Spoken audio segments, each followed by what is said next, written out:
Hello everyone, ये है CBSE top study और आप रीड कर रहे हैं saturated and unsaturated carbon compound के बारे में। 10th class science subject chapter number 4 carbon और इट्स कंपाउंड। तो उसमें ये टॉपिक है इस वीडियो का। उसमें हम ये पता करने वाले हैं कि कौन सैचुरेटेड होंगे और कौन अनसैचुरेटेड कार्बन कंपाउंड होंगे, और साथ में देखेंगे उसके हम कुछ स्ट्रक्चर भी।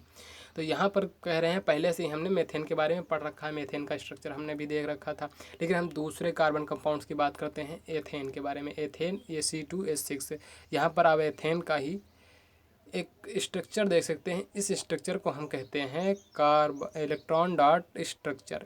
ये इलेक्ट्रॉन और डॉट के बारे में, यहाँ पर हाइड्रोजन को दिखाया गया है जो इलेक्ट्रॉन वो डॉट के द्वारा, और कार्बन का जो इलेक्ट्रॉन दिखाया गया है वो क्रॉस के द्वारा। ये रूल हम पहले ही पढ़ चुके हैं। तो यहाँ पर आप कुछ खास स्ट्रक्चर देख सकते हैं। इसमें जो कार्बन और कार्बन है, इसके बाद बीच में जो शेयरिंग है, वहाँ पर आप देख सकते हैं 2 क्रॉस बने हुए हैं। ऐसा क्यों, आगे देखते हैं हम। ये होता है अनसैचुरेटेड कार्बन। किस तरह से देखते हैं, carbon atoms together with a single bond. यहाँ पर कार्बन एटम्स जो होते हैं वो सिंगल बॉन्ड से जुड़े होते हैं। आपने जब पहले पढ़ा था मीथेन के बारे में, तो मीथेन का एग्जांपल यहाँ पर लेते हुए हम देखते हैं मीथेन में कार्बन एटम किस तरह से जुड़ते हैं। तो यहाँ पर पहले कार्बन कार्बन आपस में जुड़ रहे हैं सिंगल बॉन्ड के द्वारा। फिर क्या होता है कि आप देखते हैं कार्बन की वैलेंसी होती है 4, और यहाँ पर एक इधर ऐसे लिख सकते हैं। तो इसी तरह से दूसरे कार्बन में भी इस तरह से, लेकिन यहाँ पर अब कार्बन जोड़ेंगे, फिर आगे कार्बन जोड़ना पड़ेगा या फिर कुछ और, लेकिन हम यहाँ पर हाइड्रोजन जोड़ते हैं। तो यहाँ पर आप देख सकते हैं कुछ इस तरह से जुड़ के तैयार हुआ है हमारा इथेन, और इसमें सारे के सारे सिंगल बॉन्ड हैं। सिर्फ एक लाइन से ही सारे बॉन्ड्स दिखाए गए हैं। तो ये होता है सिंगल बॉन्ड। इस तरह से जो सिंगल बॉन्ड पाए जाते हैं जिनमें, वो होते हैं सैचुरेटेड कार्बन कंपाउंड। अब यहाँ पर C3H8 की बात करी जा रही है। तो C3 आप देख सकते हैं, C3 हो गया H8, 8 हाइड्रोजन एटम्स चाहिए। ये फार्मूला हम यहाँ से ले रहे हैं। तो यहाँ पर 3 आपको इधर लग जाएंगे, 3 आपको इधर लग जाएंगे।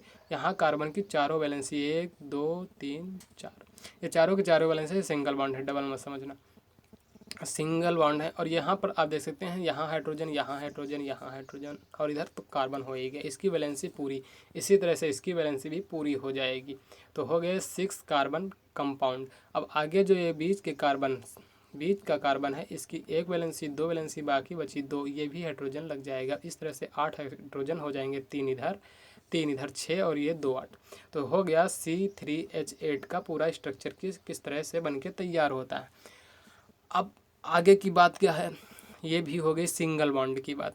ये हो गए सैचुरेटेड कार्बन कंपाउंड्स जिनमें सिंगल बॉन्ड बनता है और उनकी वैलेंसी कंप्लीट हो जाती है। However another compound of carbon hydrogen is formula C2H4। यहाँ पर देख सकते हैं C2H4 का स्ट्रक्चर, पहले कार्बन कार्बन के बीच में सिंगल बॉन्ड लगा, फिर दो हाइड्रोजन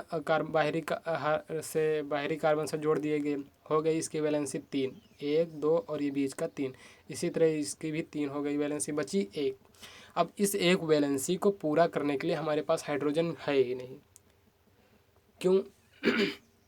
बाहरी कार्बन को हम जोड़ सकते हैं, लेकिन वो क्या होगा, हमारे पास हाइड्रोजन है ही नहीं। तो हम क्या करेंगे, तो फिर हम कार्बन कार्बन के बीच में दोनों को चाहिए ही एक हाइड्रोजन, यानी उसको बैलेंस करने के लिए, उसकी बैलेंसी पूरी करने के लिए, ऑक्टेट कंप्लीट करने के लिए, तो हम हाइड्रोजन से ना ले करके उन्हीं के जो कमी है उसी को साझा ना कर दे एक दूसरे में। तो इस तरह से शेयर कर लेते हैं वो आपस में, और यहाँ पर बॉन्ड बन जाता है डबल। तो carbon atoms link together with a single bond, step 1 यहाँ पर। और फिर जो दूसरा है यहाँ पर जो कार्बन है उसकी वैलेंसी एक हाइड्रोजन से हो जाती है कंप्लीट, अर्थात बचती है एक वैलेंसी जो कि अनसेटिस्फाइड रह जाती है। एक वैलेंसी यहाँ पर कंप्लीट नहीं हो रही। तो इसके लिए क्या होगा, कार्बन और कार्बन आपस में बॉन्ड बना लेंगे 2 कार्बन के बीच में। जैसे यहाँ पर आप देख सकते हैं स्टेप 3 में ऐसी बात हो गई, कार्बन आपस में ही बॉन्ड बना ले रहे हैं, और इस तरह से स्ट्रक्चर बनके तैयार होता है। यहाँ पर आप देख सकते हैं ये है इथेन का डॉट स्ट्रक्चर, जो आप देख सकते हैं यहाँ पर कार्बन जो है 2 इलेक्ट्रॉन शेयर कर रहे हैं आपस में। तो ये एथेन हो गई, ये हो गया अनसैचुरेटेड कार्बन कंपाउंड्स। इसी तरह से एक अन्य फार्मूला की बात करते हैं, C2H2, अर्थात 2 कार्बन और 2 हाइड्रोजन। यहाँ C हो गया, H हो गया, मात्र 1 हाइड्रोजन इसके पास में है और 1 हाइड्रोजन इसके पास में है। अभी हमें चाहिए 2 और हाइड्रोजन, ताकि ये अपनी वैलेंसी कंप्लीट कर सकें। इसकी मात्र 2 कंप्लीट है, इसकी 2 कंप्लीट, 2 खाली रह गई, एक इधर एक इधर एक इधर एक इधर।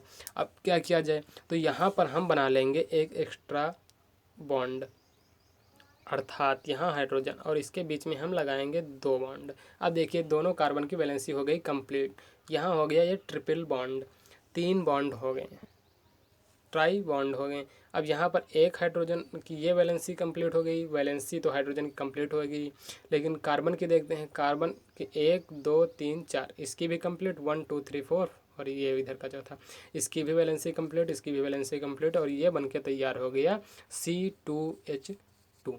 तो ये भी अनसैचुरेटेड कार्बन कंपाउंड है। तो अनसैचुरेटेड कार्बन कंपाउंड्स में बॉन्ड पाए जाते हैं 2 या 3। ये आपका क्वेश्चन का आंसर हो गया। तो यही बात बताई जा रही थी किस तरह से C2H2 की जो स्ट्रक्चर होगा बनेगा, और हमने आपको बना के दिखा दिया। तो ये सारे होते हैं रिएक्टिव होते हैं। ये अनसैचुरेटेड कार्बन कंपाउंड्स जो होते हैं वो मोर रिएक्टिव होते हैं देन सैचुरेटेड कार्बन कंपाउंड्स, अर्थात सैचुरेटेड कार्बन कंपाउंड्स की रिएक्शन देर में होगी, वो अनरिएक्टिव होंगे अगर तुलना करें हम अनसैचुरेटेड कार्बन कंपाउंड्स के बीच में। तो ये हो गई टॉपिक आपका saturated and unsaturated carbon compounds. अगला जो टॉपिक है चेन ब्रांच एंड रिंग्स के बारे में हम पढ़ेंगे अगले वीडियो में। साथ में आप हमारे वीडियो को लाइक करिए, शेयर करिए, सब्सक्राइब करिए, और कमेंट में ज़रूर कुछ ना कुछ पूछ ही दीजिए। तो मिलते हैं अगले वीडियो में, तब तक के लिए बाय बाय।